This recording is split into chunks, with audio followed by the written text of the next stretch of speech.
कसैलाई नथर्काओस्। ज्ञानी हुनु भनेको मान्नु, मनमा टेन्सन नलिनु, चिन्ता नलिनु, अलिक मोटाउनु राम्रो होस्, रोग हरण होस्।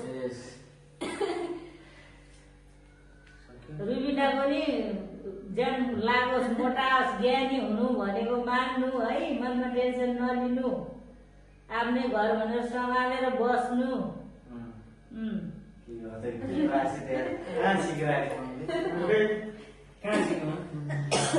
ल पैसा मागेको छ ल, म धेरै पैसा दिन्छु है। मलाई पैसा धेरै छ है।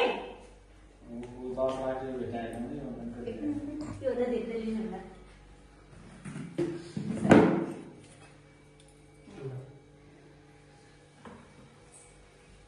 चाहिन्छ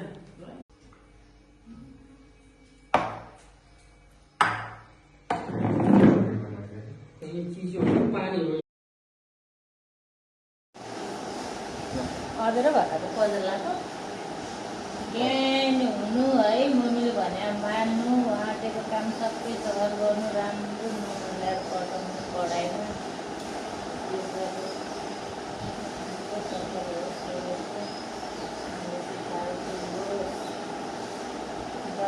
नमस्ते